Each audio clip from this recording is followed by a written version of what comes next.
سورۃ الرحمن، یہ سورت اپنے مزاج اور مطلب کے اعتبار سے سورتوں کے اس گروپ سے تعلق رکھتی ہے جو مکی زندگی کے اس دور میں نازل ہوئی جب آپ صلی اللہ علیہ وسلم کی تکذیب اور مخالفت جوش پر تھی، اور وہ آپ سے بار بار اس بات کا مطالبہ کر رہے تھے، یعنی آپ کے دشمن، کہ انہیں کوئی نشانی دکھائی جائے، کوئی معجزہ دکھایا جائے، اور اگر ان کے مطالبے پر معجزہ یا عذاب نہیں آتا تو پھر وہ محمد صلی اللہ علیہ وسلم کی دعوت کو نہیں مانیں گے، اور اگر دنیا میں عذاب نہیں آتا تو اس کا مطلب یہ ہے کہ آخرت میں بھی نہیں آنے والا۔ اس کانٹیکسٹ میں یہ سورت نازل ہوئی۔ اس سورت میں ایک آیت فَبِأَيِّ آلَاءِ رَبِّكُمَا تُكَذِّبَانِ کی بار بار تکرار ہوئی،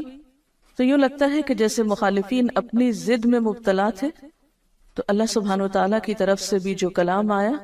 اس میں ان کے جواب میں مختلف آیات کو بار بار دہرا کر ان کی ضد کو ختم کیا گیا۔ کسی بھی بات کو بار بار کرنے کا مطلب کیا ہے کہ مخاطب کو وہ حقیقت اچھی طرح سمجھا دی جائے، اس چیز کی طرف توجہ دلائی جائے جس کی طرف وہ توجہ نہ دینا چاہتا ہو۔ قرآن پاک کا یہی انداز دراصل ایک مؤثر انداز ہے کہ وہ مخاطب کے مزاج کو سامنے رکھ کر بات کرتا ہے۔ مخاطب اگر ضد میں مبتلا ہے تو اس کی سوچ کی اصلاح کے لیے ایسا انداز اور اسلوب اختیار کیا گیا ہے کہ وہ سوچنے پر مجبور ہو جائے۔ پچھلی صورت میں بار بار وَلَقَدْ يَسَّرْنَا الْقُرْآنَ لِلذِّكْرِ کی بات ہوئی، اور یہاں کلام کے آغاز میں ہی فرمایا بسم اللہ الرحمن الرحیم الرحمن علم القرآن، رحمان اس نے قرآن کی تعلیم دی۔ اس صورت میں اللہ سبحانہ وتعالیٰ کی بہت سی نعمتوں کا ذکر کیا گیا ہے، اور پھر ان نعمتوں کا احساس بھی دلایا گیا سوالیہ انداز میں فَبِأَيِّ آلَاءِ رَبِّكُمَا تُكَذِّبَانِ کہہ کر کہ تم اپنے رب کی کن کن نعمتوں کو جھٹلاؤ گے۔ حقیقت یہ ہے کہ انسان کو جتنی بھی نعمتیں ملی ہیں ان سب میں بہترین نعمت، اعلیٰ ترین نعمت، اور وہ نعمت جس کا سب سے پہلے ذکر کیا گیا وہ ہے قرآن کی نعمت۔ ساری دنیا کی نعمتیں ایک طرف اور قرآن کی نعمت ایک طرف۔ هُوَ خَيْرٌ مِّمَّا يَجْمَعُونَ، وہ بہتر ہے ہر اس چیز سے جسے لوگ جمع کر رہے ہیں، اور یہ اللہ تعالیٰ کی رحمت کا نتیجہ ہے کہ مخالفین عذاب مانگ رہے ہیں اور اللہ تعالیٰ جواب میں اپنی رحمت کے طور پر ان کی اصلاح کے لیے قرآن بھیج رہا ہے۔ الرحمن، بے حد مہربان، بہت مہربان، علم القرآن، اس نے تعلیم دی ہے قرآن کی، اس نے سکھایا ہے قرآن۔ اہل مکہ کہتے تھے کہ یہ قرآن کسی انسان نے یا کسی جن نے آپ کو القاء کیا ہے، یا آپ نے خود لکھ لیا ہے، یا کوئی اجمی غلام آپ کو اس کی تعلیم دیتا ہے، یا کچھ اور لوگوں کا خیال ہے کہ اہل کتاب کے علماء سے آپ نے شاید کچھ سیکھ لیا۔ فرمایا نہیں، کسی سے بھی کچھ نہیں سیکھا۔ علم القرآن، یہ قرآن رحمان کی تعلیم ہے، رحمان نے سکھایا ہے۔ اللہ تعالیٰ نے اسے نبی صلی اللہ علیہ وسلم کو سکھایا اور بذریعہ جبریل امین سکھایا، جس کا ذکر پیچھے سورۃ النجم میں گزرا، علمہ شدید القوا، اور پھر آپ صلی اللہ علیہ وسلم نے صحابہ کرام کو سکھایا، اور اس سے یہ سلسلہ چل نکلا جو آج تک باقی ہے اللہ کے فضل سے۔ تو قرآن کی تعلیم دینا ایک بہت اعلیٰ درجے کا کام ہے جسے رحمان نے اپنی طرف منسوب کیا۔ الرحمن علم القرآن، اللہ تعالیٰ کی صفات میں سے بہترین صفت اس کی صفت رحمت ہے، اور اس میں بھی مبالغے کا صیغہ رحمان ہے، تو یہ اس کی رحمت ہے کہ اس نے اس کی تعلیم دی۔ اسی لیے بندوں میں سے بھی بہترین ان کو قرار دیا گیا جو قرآن سیکھیں یا سکھائیں۔ گویا جو شخص یہ چاہتا ہو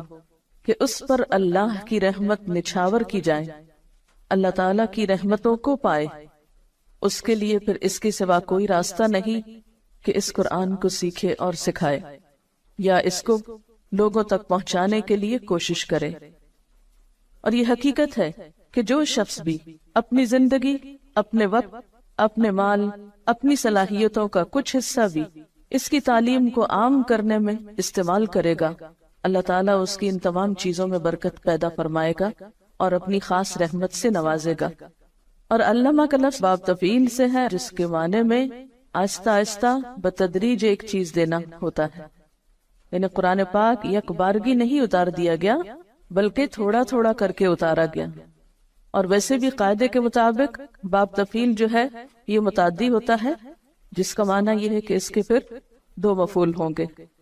پہلا وہ علم جس کو سکھایا جائے یعنی پہلا مفعول، اور دوسرا وہ شخص جس کو سکھایا جائے۔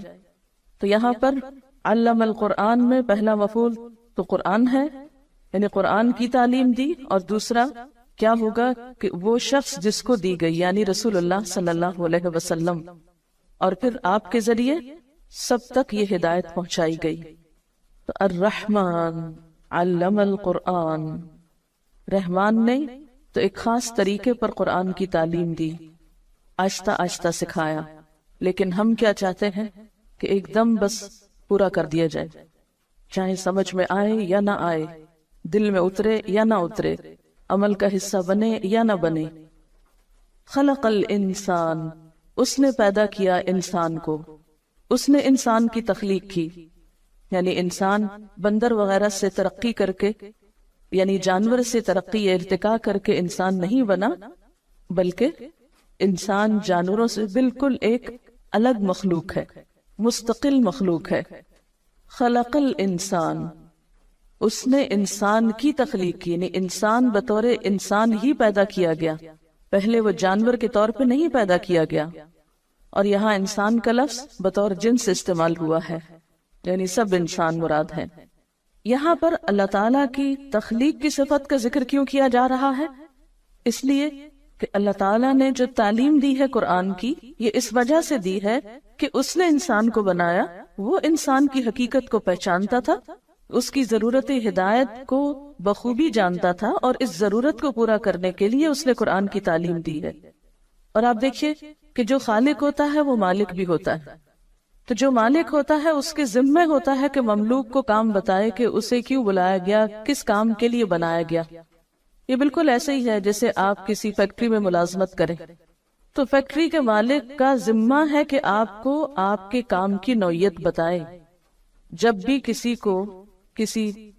محکمے میں یا کسی ادارے میں یا کسی دکان پر یا کسی فیکٹری میں مملوک کے طور پر یا کام کے لیے بلایا جاتا ہے ایک امپلائی کے طور پر، تو جو مالک ہوتا ہے اس فیکٹری کا یا بزنس کا،